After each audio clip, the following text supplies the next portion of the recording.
সব কিছু আলেমদের নেতৃত্বে পরিচালিত হবে। এদেশে জিহাদ হবে আলেমদের নেতৃত্বে, দাওয়াত তাবলীগ হবে আলেমদের নেতৃত্বে, এদেশের রাজনীতির গতিপথ কোন দিকে যাবে সেটা আলেমদের নেতৃত্বে হবে ইনশাআল্লাহ। ওলামায়ে কেরামের উচিত রাসূলের সিরাতকে সম্পূর্ণরূপে ফলো করা। আমার ভাইয়েরা, সময় সংক্ষেপ, আপনাদেরকে বেশি কথা বলার দরকার নাই, কারণ আপনাদের ইতিহাস আছে। আমার ভাইয়েরা, আমাদের পিছনে দুটি শক্তি আছে মনে রাখবেন। আমাদের পিছনে একটা বড় শক্তি হলো ঐতিহাসিক প্রথম যে শক্তি, সেটা হলো আমাদের নবীর সিরাতের শক্তি। আমাদের পিছনে আমাদের নবী আছে, নবীর সাথে বিশাল এক কাফেলা জমা আছে, সেটা হলো সাহাবায়ে কেরামদের জমা। কথা ঠিক না বেটি? আমরা দাবি করি আহলুস সুন্নাতি ওয়াল জামাআহ।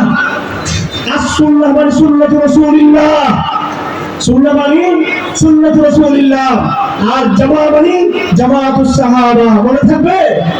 আহলুস সুন্নাহ মানে আহলুস সুন্নাতি রাসূলিল্লাহ, আহলুস সুন্নাতি ওয়াল জামাআহ মানে হলো আহলুস সুন্নাতি ওয়া জামাআতুস সাহাবাতি রাসূলিল্লাহ।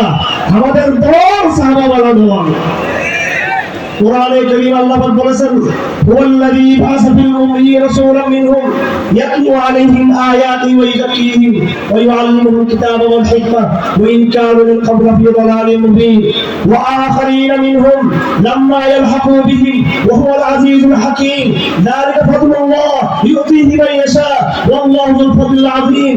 আমার ভাইরা, আল্লাহ পাক সুবহানাহু ওয়া তাআলা সূরাতুল জুমার মধ্যে সাহাবায়ে কেরামদের কথা উল্লেখ করে বলেছেন, আমি এই উম্মি সাহাবা জনগোষ্ঠীর উপরে, আরব দেশের উপরে আমি একজন, তাদের মধ্যে একজন রাসূলকে আমি বানিয়েছি।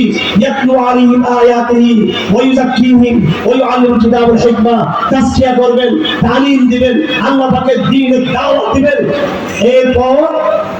এরপর আল্লাহ পাক বলেন, ওয়া আখারিনা মিনহুম লাম্মা ইয়ালহাকু বিহিম ওয়া হুয়াল আজিজুল হাকীম যালিকা ফাদলুল্লাহ ইউতিহি মান ইয়াশা ওয়াল্লাহু যুল ফাদলিল আযীম।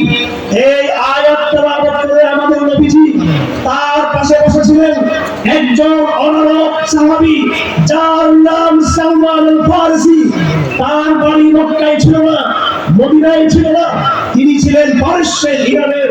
আমার নবী তার হাত থেকে বলেছেন, আল্লাহ 2 নম্বর আয়াতের মধ্যে বলেছেন যে তাদেরও মর্যাদা সাহাবাদের মতো। তারা কারা? তারা হলো আজম থেকে যেই সমস্ত তৌহিদের কাফেলা তৈরি হবে, বাংলার জমিন থেকে, হিন্দুস্তান থেকে, পারস্য থেকে, মধ্য এশিয়া থেকে, সালমান ফারসির মতো আজম যারা, তারাই হবে শেষ জমানার আখেরি জমানার সাহাবী। তারা সুতরাং আমরা যে এই জমানার সাহাবী, এর সার্টিফিকেট কোরআন শরীফে আছে না নাই? আমরা এই জমানার কি? আমরা এই জমানার কি হতে চাই? এই জমানার সাহাবা হতে চাই। এর পিছনে বুখারীর হাদিস আছে, এর পিছনে কোরআনের কারীমের আয়াত আছে।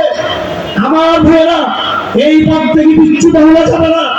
সাহাবায়ে কেরামদের অন্তরে যদি সামান্যতম বিদ্বেষ দূরের কথা, গালাগালি দূরের কথা, সামান্য তোমার মনে যদি সন্দেহ থাকে, তুমি মনে করবা তুমি একজন মুনাফিক। তুমি আমাদেরকে আখেরি জামানায় দ্বীন বিজয়ীর দায়িত্ব আল্লাহ পাক দিয়েছেন, সেটা একমাত্র হবে যদি আমরা সাহাবায়ে কেরামদের নিজেদের বড় মনে করি।